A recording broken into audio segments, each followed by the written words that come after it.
యూపీలో ఒక దారుణం జరిగింది. సూర్య అనే 17 ఏళ్ల అబ్బాయిని 6 మెంబర్స్ ముస్లిం అబ్బాయిలు కలిపి చంపేశారనమాట. ఏం జరిగిందంటే, బక్రీద్ రోజు అషీద్ అనే వ్యక్తి ఒక అబ్బాయిని, సూర్య అనే అబ్బాయిని అప్రోచ్ అయ్యి, నీకు బక్రీద్ రోజు మేకల్ని ఎలా బలిస్తారో తెలుసా అని అడిగాడు. లేదు నాకు తెలీదు అని అబ్బాయి వెళ్ళిపోతున్నాడు.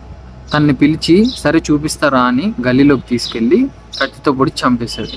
ఇది జరిగింది యూపీలో కదా. ఇది మొత్తం సోషల్ మీడియాలో వైరల్ అయిపోయింది ఈ వీడియో. దాని తర్వాత వాడు ఏం చేశాడంటే, అషీద్ అనే వ్యక్తి ఇన్స్టాగ్రామ్లోకి వచ్చి పిచ్చి పిచ్చి కూతలన్నీ కూసాడనమాట. నెక్స్ట్ ఏం జరిగి ఉంటుందో గెస్ చేయండి. పోలీసులు ఈ అషీద్ అనే వ్యక్తిని పట్టుకోవడానికి వెళ్ళినప్పుడు వాడు ఓపెన్ ఫైర్ చేశాడంట. వీళ్ళ ఆత్మరక్షణ కోసం, సెల్ఫ్ డిఫెన్స్ కోసం పోలీసులు కూడా కాల్చాల్సి వచ్చింది. సో ఈ కాల్పుల్లో అషీద్ అనే వ్యక్తి పోయాడు. ఇది అక్కడ జరిగిన సిచ్యువేషన్.